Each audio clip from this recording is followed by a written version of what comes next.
What's up, YouTube family? Welcome to another video on this channel. This video is going to be all about simplifying the decision-making process, aka making decisions with as little overthinking as possible. For you astrology people out there, I have quite strong Libra placements. So when we're speaking about decision making, oh my God, I've identified way too long with this whole like, oh, I'm indecisive kind of thing. So not into that. I'm all about being decisive now. So hence this video coming through at a really nice time, I hope, for you. In this video, we're going to talk about the 4 core options that are essentially the 4 answers that are possible. If you strip it all back, if you distill all the answers, they come down to 4. So we're going to speak about what they are. And they're quite obvious, right? But sometimes we need to hear the obvious things in order to simplify the chaos that happens in our own psyches. We're going to speak about the impact of each of those 4 choices. We're going to speak about some of the causes of overthinking and why we make poor decisions. We're going to speak about understanding your decision-making style, like what is your default. And then we're going to talk about how to decide from a whole and embodied place. And I'm going to weave in a little bit of an elemental foundation there, which will be a really nice layer. And then we're going to wrap up with some practical tips connected to that decision-making process being one that is whole and embodied and not so rife with so much overthinking. Okay, let's do it. So what are the 4 core answers? 1, yes. 2, no. 3, maybe. 4, avoidance. Not choosing is still a choice, right? So yes, what is that? Pretty simple, right? Yes is a commitment to a choice or an action, such as accepting a job offer, such as pursuing a relationship, such as accepting a gift, right? Yes. No, also kind of obvious, right? No is a clear rejection of an option, of a choice, such as turning down an invitation, such as saying no to extra work, right? Maybe is essentially an indecision or a desire for more information. So we could define maybe as I don't know yet. Some examples of that are considering an opportunity but needing more time to reflect, right? There's nothing wrong with maybe. Avoidance is essentially deliberately steering clear of making a decision, right? Avoiding making the call. Examples include procrastination, as well as ignoring choices, and often this is connected to fear and anxiety being the backdrop of that. So there are our 4 core answers. Of course, answers can come with many different layers and conditions and things like that, but really when you strip it all back, we're dealing with yes, no, maybe, and avoidance. Does that help already to just know that there are really 4 decisions that we're working with? It's not just 2, it's not just yes or no, right? It's yes, no, maybe, and avoidance. The not choosing is still a choice. Useful. There's our foundation for the video. So I want to move into understanding, essentially, what the default is for you. Like, what is the default decision, let's say, or what is the energy, the thing that leads to a decision? So there are a few reflective questions here that are quite simple, but they're going to help you identify your default decision-making style. Okay, so the first question is, when faced with a decision, Do I find myself leaning towards saying yes, even if I don't really want to? Right? I'm going to repeat that. When faced with a decision, do I find myself leaning towards saying yes, even if I don't really want to? So this question gauges whether you often say yes out of a sense of obligation or pressure, right? There are layers to that, of course. Just remember, everything that I say is not extensive. Like if we're going to go extensive, it's hours and hours and hours. So generally speaking, that's what that gauges, okay? The second question, do I tend to avoid making a decision until the last possible moment, hoping the situation resolves itself? I'm going to say that again and sit with it, right? Pause the video if you need. When considering, do I tend, oh my God, all the questions at once. Here it is. Do I tend to avoid making a decision until the last possible moment, hoping the situation resolves itself? This helps identify a tendency toward avoidance or procrastination, right? The fourth core answer. 3. When considering a new opportunity, do I immediately feel excited or do I feel apprehensive and want more time to think about it? I'm going to say that again. When considering a new opportunity, do I immediately feel excited or do I feel apprehensive and want more time to think about it? Does that resonate? So this question will assist you in discerning whether, generally speaking, you're more of a decisive yes kind of person, or you approach decision making with a bit more of a cautious, perhaps indecisive approach, the maybe, right? Fourth question. After saying no to an invitation or request, do I often feel relief or do I find myself second guessing my choice? I'm going to say that again. After saying no to an invitation or request, do I often feel relief or do I find myself second guessing my choice? So this explores your comfort with standing by your no, with rejecting options, and whether you experience regret or confidence in your decisions. You know, whether you're someone who is comfortable with not, let's say, doing what everyone else wants to do. How comfortable are you with that no? And likely if you're not comfortable with a no, this will tend towards a more yes answer. And just because it's a yes doesn't mean it's a real yes, right? So allow those questions to help you navigate your own being and whether or not there is one that you tend towards more than the others.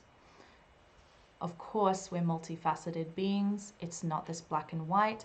However, there is a general direction that we go to in decision making. And why is that?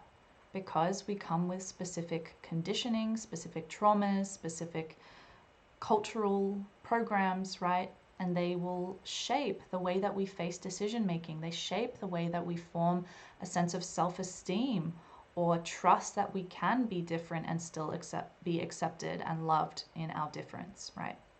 So there is so much wrapped up in the decision making process. May this at least show you how sometimes the decision making process doesn't feel so easy because it's not just about that yes, no, maybe, or avoidance. We're facing in the decision making process years of conditioning, right? So compassion to that. Always compassion to that, without compassion fatiguing.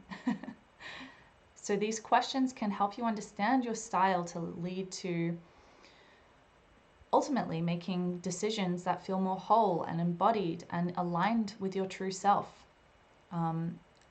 Because with clarity comes conscious awareness. And with conscious awareness comes truth. Know thyself, right? So what are the impacts of each of the choices? Again, not an exhaustive list, but a nice indication. So yes, right? With yes as some benefits, you get opportunities, you get growth, you get connections. By saying yes, sometimes this is like you seeing life as this infinite realm of possibility and opportunity where one yes leads to the next thing, which leads to the next thing, and you're in a flow state, right? If you've seen the film Yes Man, this is a really exaggerated version of saying yes, right? But there is a shadow to the yes, like with everything. Where there's light, there is a shadow. So some risks or costs of just saying yes is leading to an overcommitment, burnout, violating your own boundaries and limits, people pleasing, right? So just because it's a yes doesn't mean it's a real yes for you. You could be saying yes because you don't want to be rejected, you don't want to be abandoned. So a cost of that is self-betrayal. So no, right? Some benefits of saying no means that you create more trust in yourself. Because if you can stand by your no, then you can stand by your yes. So there's self-trust there, there's self-love there, there's strength there. It can create more freedom because by saying no to some things, you have more space for the things that you actually want to say yes to. And it assists you in focusing on your priorities. Some so-called costs of saying no could be missing out on potential opportunities. It could be feeding a fear program, right? Things along those lines. As for maybe, some benefits of the maybe I need more time kind of approach is that you respect yourself, right? You don't make impulsive, rushed decisions which lead to a big cleanup. So you have time to gather information and to reflect and to come to that decision from that whole and embodied place, right? I know there have been times in my life where it has been such a clear, impulsive go yes, and other times where it's really, well, it becomes clear that I really needed to take that time to reflect. And that becomes obvious when I didn't take that time to reflect, and then there's the cleanup. And so remember, the learning process is experiential. You're going to make decisions and hindsight bias is going to be the sting sometimes. And that's just the way it works. I mean, hindsight bias, whew, it's quite uncomfortable. But sometimes it's like, yeah, whatever, I'm learning. So it's a learning process, okay?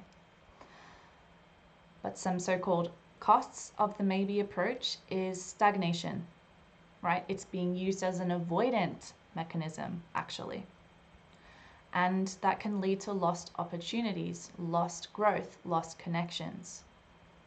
It can become a pattern where you start to identify with just needing to take a lot of time to make decisions, to the extent that simple decisions are also approached like this, and it just consumes so much of your time and energy. The maybe approach can lead to the zigzag of the mind where it's, okay, but maybe this option, maybe this option, maybe this option. And then by the end of the day, you got 100 different options that you're navigating and you're like, yo, I've lost sight of what this decision even was about. So that's a shadow of the maybe. As for the avoidance approach, some benefits of the avoidance approach is some temporary relief from pressure. Maybe that's all right. Maybe you need that temporary relief. And remember, just because it's avoidance doesn't mean that it's unconscious. Like if you're consciously being avoidant and you're like transparent about that, cool, respect, man, like no stress. Take the time you need. And it's not necessarily a maybe, it's you literally being like, I literally don't even want to think about this right now. I don't have the space, so I'm going to park that. And I'm going to come back to that in a day or two. That's some conscious avoidance there. That's super cool. So you get some of that temporary relief, and you also, as a benefit, you learn boundaries as well. You understand what you're capable of processing. You understand your limits. Massive benefit there. However, some shadows of the avoidant approach is that you actually end up increasing anxiety within your own system, because it's this looming thing which you keep trying to park, but eventually it just becomes bigger and bigger because you're not facing it. And this can lead to a perpetuation of things that are unresolved and incomplete. And so in your system, it's like you keep throwing things in the attic to process later, and eventually the roof falls in, right? So that's a massive shadow of the avoidant approach. So be aware of that. There's only so long that you can avoid things before they come knocking on your door. Within your own system as well. It's like you want to be able to move through things so that there's constantly space. You don't want to keep your, you don't want to clog up the channel that is you. You want to keep it open. Not to say that you can't take conscious time to literally park a decision, not even think about it, do something completely different, and come back to it. Total respect there. So how does that feel? Are you able to see the light and the shadow of each decision? Are you able to see that one decision is not better than the other? They're just different and they lead to different things. Yeah, it's a thing. Cool. So what I want to move to now are some of the causes of overthinking decisions and making ultimately a choice that isn't in alignment with your truth. A big one is the fear of failure, right? We have anxiety about potential negative outcomes. The fear of failure is totally wrapped up in the fear of abandonment and rejection. We can be caught up in a perfectionist loop. The desire for the perfect choice leads to a state of analysis paralysis. Hands up if you've experienced analysis paralysis. Yep. Me too. It's a thing. It's a real thing. It's that for me is when there's so many iterations of the mental zigzag that it just becomes like a static white noise haze, and it's like I'm trying to see the horizon, but it's just there's just fog in the way. That's what analysis paralysis feels like for me. What about for you? Okay, so something else which can be a cause of overthinking decisions is being overwhelmed by too many options. Kind of like going to the supermarket and you're trying to pick your breakfast oats, and there are like 20 different brands of oats, and you're like, whoa, what is the metric that I pick from? Is it what's the cheapest? Is it what's the best quality? Is it the least processed one? Is it the one with a nicer packaging? Right? So too many options can lead to a state of overwhelm. And so we have difficulty in processing these options because we're caught in a comparison game. So real in this day and age where there is like a gazillion different options, like even on YouTube, right?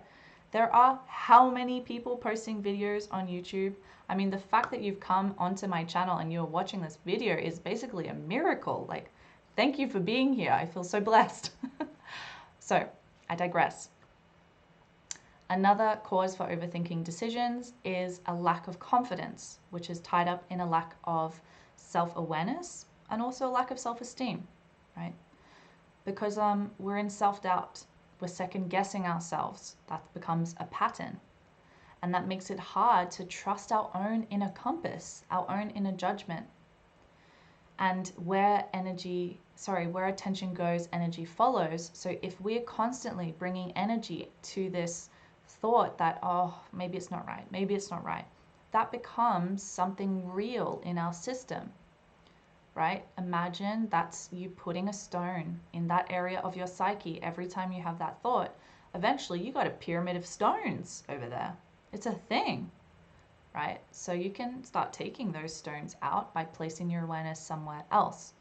And even if it doesn't feel 100% authentic straight away, at least placing your energy towards, I trust myself. I trust my capacity to make decisions. I trust my capacity to make decisions that are in alignment with my soul, that are in alignment with my heart.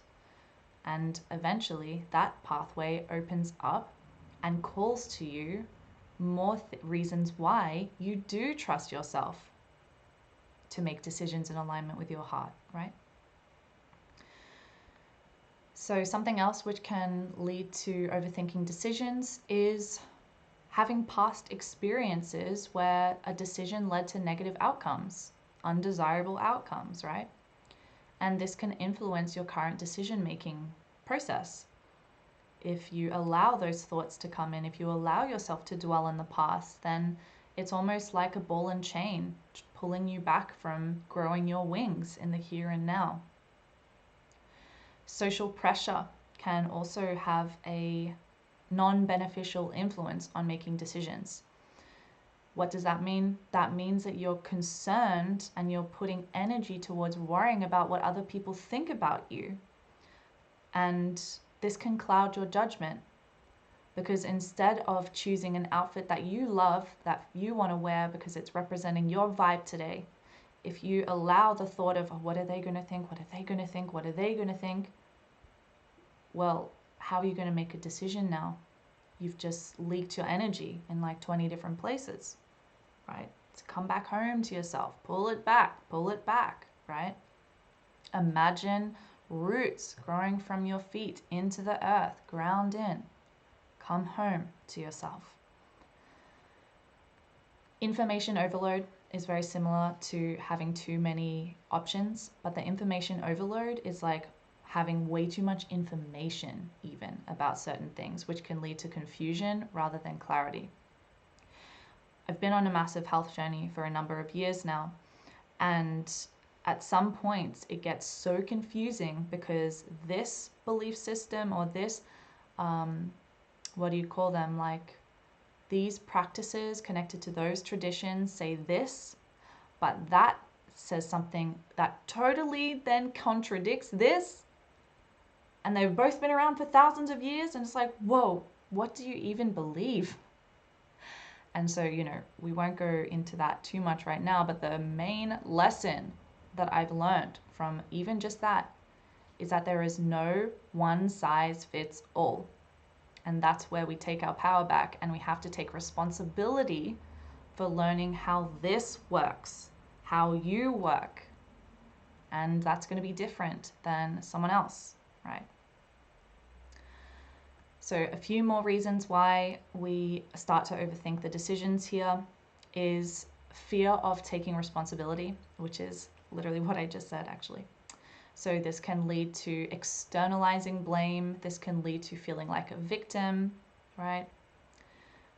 Another reason is some cognitive biases. So we have specific belief systems, or we have specific ways of like seeing the world that can distort the perception of choices. Like if we come to a choice with a default bias of like, oh, well, green is better than blue, then that's going to influence our choice, right? Similar to what I said above with the desire for social approval, this one is really about seeking validation from others, which can complicate our choices. Ruminating thoughts, so an excessive focus on hypothetical outcomes. So rather than just focusing on the past, this is like fantasizing, imagining all these different outcomes that are hypothetical, so we lose touch with what's alive here and now. Procrastination can be a massive reason why we start overthinking, because we're just delaying that decision-making process, and so then all the stuff just starts to come up.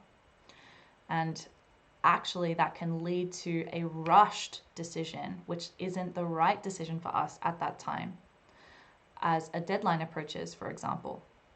So you want to try avoid that as much as you can. And finally, a reason that can contribute to overthinking decisions is having a low tolerance for uncertainty. This means that you feel really uncomfortable with ambiguity. You feel uncomfortable with not understanding something fully. You feel uncomfortable with facing the mystery, right? And that can lead to overanalyzing situations because you're trying to grasp onto everything that you know to be able to face the unknown, but that can only get you so far. So if you are curious about that, go check out my video all about facing the unknown and opening to the mystery. So there you go. There are a number of reasons why we start overthinking decisions and why we can make choices that aren't in alignment with our true self, that aren't in alignment with our highest good at that point in time. Know, however, that any decision that you do make will ultimately teach you something. So may this also be a permission slip not to try to perfect the decision-making process, because sometimes you literally just can't. And if you accept that you're doing your best in every moment, even if 5 minutes after hindsight bias is like, no, that wasn't my best, just shh that and accept that that actually was your best. Even if it didn't feel like your best, if it happened like that, given all the circumstances, that's literally the best you could do right then. Not to say that it was your best in all time and all space, but right then, in that moment, in those circumstances, that was your best. Okay, I can accept that. Or if it's too hard to accept, I find that hard to accept. Okay, that's okay that it wasn't okay. That's the power of acceptance without bypassing. So this is a really nice segue into discussing how to decide and make decisions from more of a whole and embodied place. And this is where, I want to invite that there's no real such thing as like the right decision or the wrong decision objectively. There are decisions that feel more in alignment with our true self, more in alignment with our highest good, and other decisions which don't, right? So it's nuanced, it's relative. Generally speaking, what really assists you in making decisions from a whole and embodied and grounded place is cultivating self-awareness and emotional intelligence. These are two huge things which really are a lifelong process. However, generally speaking, that self-awareness allows you to understand your shadows. The self-awareness allows you to see what are thoughts that are looming in your brain, and the self-awareness is your capacity to like see the thought, like pick it up and be like, yeah, I don't want to play with that right now. I already know where this thought goes. We're just going to untangle you and put you over here in the cosmic dustbin, right? And the emotional intelligence is not being a slave to your thoughts, not being a slave to your emotions. Having choice within your own system, right? So these are two huge things. I don't have the time or scope to go into them fully in this video now, but just know that that is a completely useful and necessary thing for making decisions from a whole and embodied place. And making decisions that are aligned with your personal values and your personal goals will also assist you in being able to see a decision and then having the filter of your values and your goals. And that filter can even filter out stuff, because let's say, for example, your personal value, a personal value of yours is health and vitality, and a goal of yours is to not drink for the foreseeable future. That makes the decision of being invited to go to the pub with your mates pretty easy, does it not? That's a pretty clear no.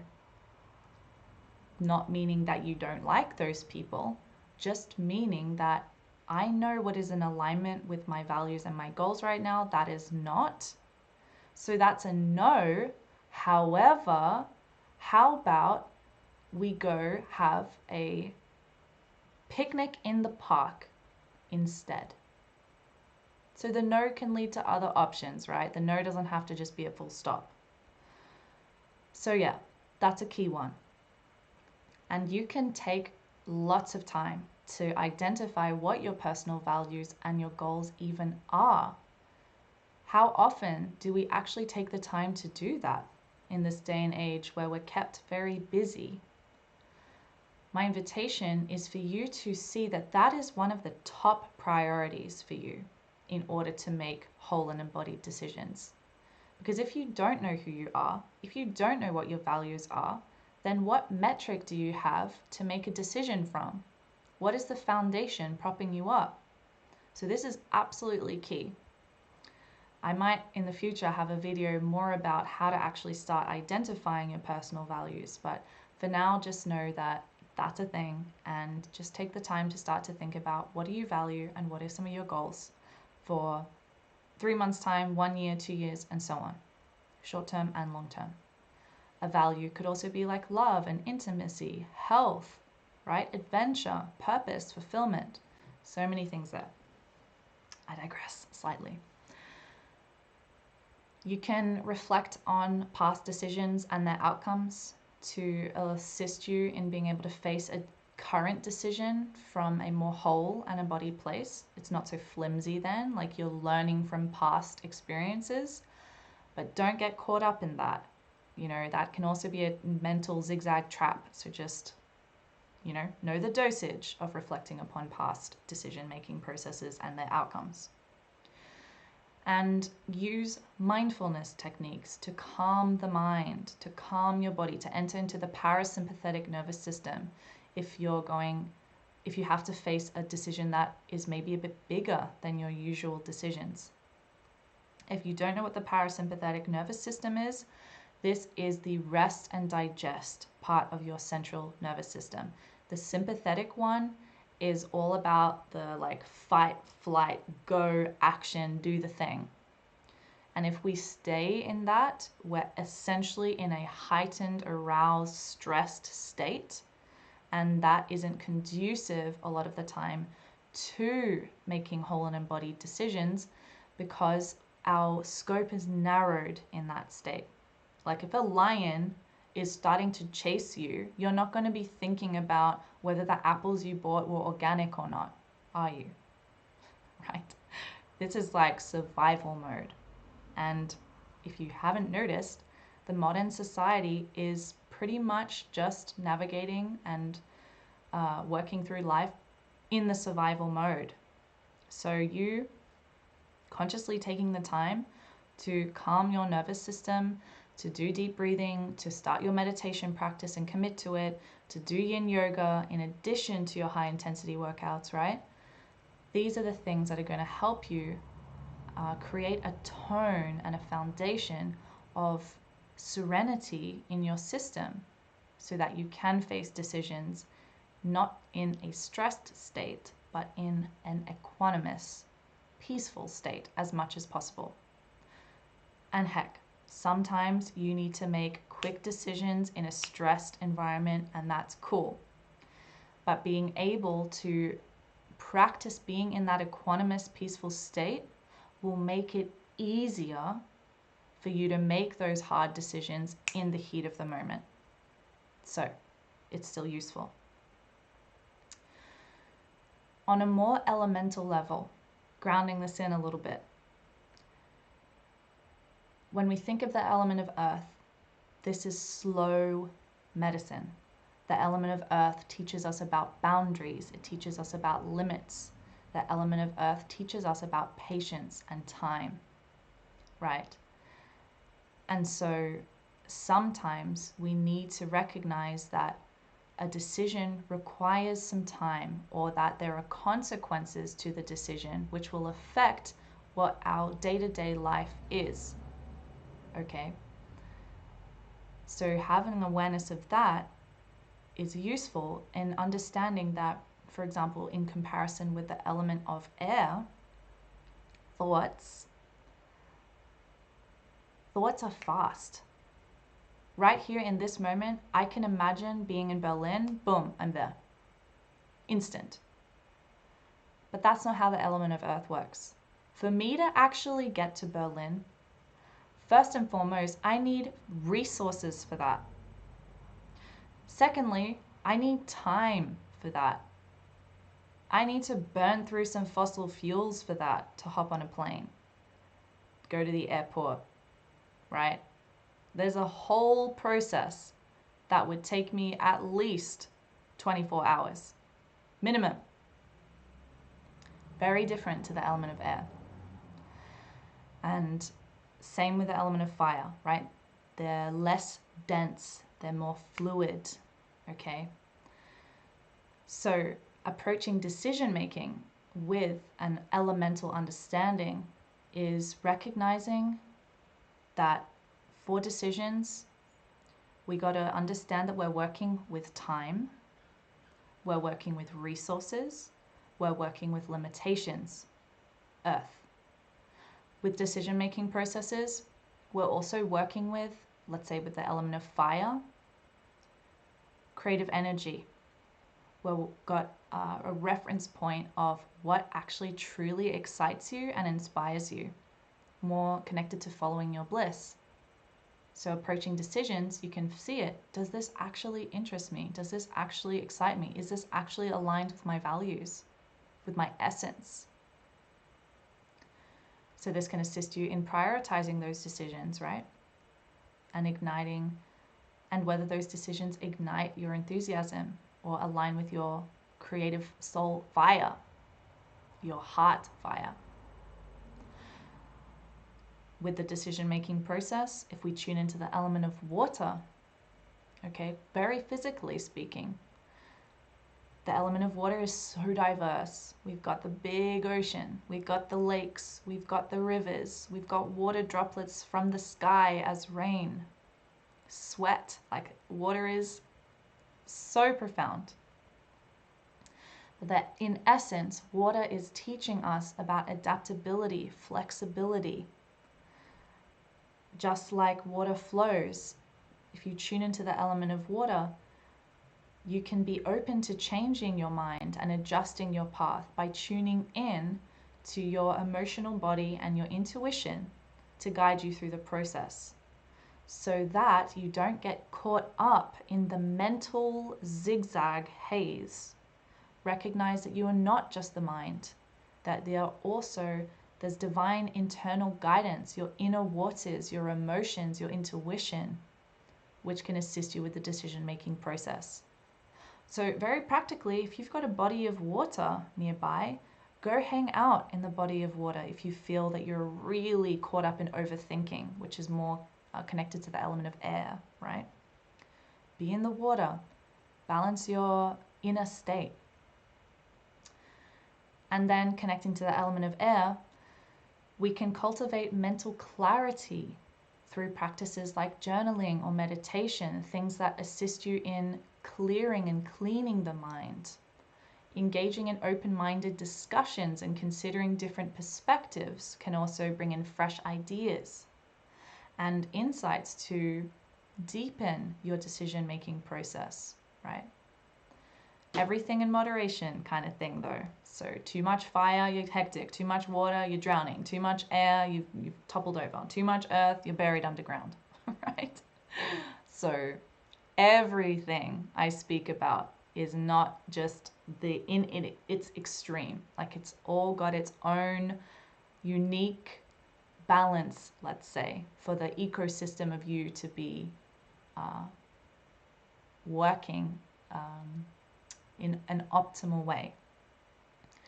So a really beautiful, grounded approach to the decision making when we consider the elements and the medicine that they each embody for us to connect with and connect to. Again, like if you feel you're too emotional even, go put your bare feet on the ground, connect with a tree, right? Maybe you need more earth medicine. If you're someone who's too impulsive, too fiery, too freaked out, maybe you need some of that soothing water medicine, right? So you see how they work with each other? So yeah, I'm gonna not go too much more into that, allow that to plant some seeds, and maybe a future video can go more into this because there's so much there. And in all of my offerings and my courses, like the elements, they are the foundation in so many ways. So a nice practical animist weaving just now, which I love. So yeah, those are a few things to assist you in making decisions from a whole and embodied place. And remember, when in doubt, identify the decision, simplify the choices, and assess if the choices align with your values, and then consider the long-term impact of the choice. Moving into some more clear, practical tips for making decisions without overthinking, because I really want to assist you guys. Like, I know how challenging decision making can be, really. So deepening this slightly, but also simplifying this slightly. Here are some practical tips, of which there are actually 7. So, like what I said before, 1, limit your choices. The psychologist Barry Schwartz published a book called The Paradox of Choice, and he popularized this concept of the paradox of choice, which is essentially saying that we have this belief that more choices lead to greater satisfaction and a better choice, when in actuality, too many options can absolutely overwhelm us and lead to quote unquote worse outcomes. So limit your choices. If you're trying to decide out of 10 different things, distill it, refine it, make 3 choices, right? From there, you can set a deadline for yourself. Give yourself a specific time frame in which to make the decision to avoid endless pondering, endless zigzags of the mind, right? And refer to that part of the elemental foundation, right? Because that deadline, you're working with the earth element, right? And for that, if that's bringing up all of this emotional content, all of this emotional stuff, ground. Maybe move some creative energy, fire. Maybe do some journaling, air, right? Number 3 is trust your instincts. Don't underestimate the intelligence of our intuition. That very specific, soft, gentle, but direct voice, which gives you the answer, which gives you the feeling, and you just don't know why sometimes. So cultivate the trust in that. Play with it a little. If you're someone who generally ignores that, try out not ignoring it and see what happens. Remember, it's experiential. Don't try to perfect the thing. 4, you can make a pros and cons list, right? Identifying the so-called costs and benefits. This can help you identify the long-term impacts of a choice, which is really useful to help zoom out and see the broader influence that can ripple out from a choice. And this can really bring a lot of clarity there for you. And maybe things will come through that you didn't realize, or maybe you'll literally just be able to see that you've written like 20 costs and there's only 2 benefits, and you're like, that just doesn't sit right. And maybe you write out 20 costs and 2 benefits, but those 2 benefits outweigh the costs. So no hard and fast rules there, but they will assist you in bringing through clarity for sure. Number 5, seek the opinions of others to broaden your perspectives. If you feel really stuck on a decision and you're just like nothing's progressing, this is when it can be really useful. I don't recommend this, however, if you have the tendency to start to harmonize with a gazillion different decisions, which actually stagnates you further. Though if you're someone who, you'll generally approach a decision, maybe you'll do some thinking and reflecting on your own, but then if it reaches that sort of stalemate, so to speak, reach out, get some different perspectives, but proceed with caution. Take it with a grain of salt, right? And don't take this to the extreme. Number 6, which I've referred to a lot, is don't try to perfect this process. Avoid perfectionism and accept imperfection as a feature, not a bug. Recognize that no decision is perfect. It's about choosing what is most aligned for you in that moment. And recognize that a lot of the time when we make decisions, I know for myself, I've experienced this a lot, even if in that moment I'm like, okay, this is what's most aligned for me right now. As soon as I make that decision, the mind will polarize and show you why you should have picked the other one. And even if you picked the other one, your mind will still polarize and show you why you should have picked that one. All right? So know that that is what the brain will do, and accept that as best as you can. This will assist you in accepting the imperfection. 7, finally, commit to your choice. Once you decide, stick with it and focus on moving forward rather than backtracking and second guessing, which spirals you further into indecision land. Sometimes the hardest part is not actually making the decision. It's trusting that we're able to commit to the thing. And when I say committing to the thing, if you make a decision, you commit to it, and then it is just so clear, like whole, full body, this is not right for me. Great.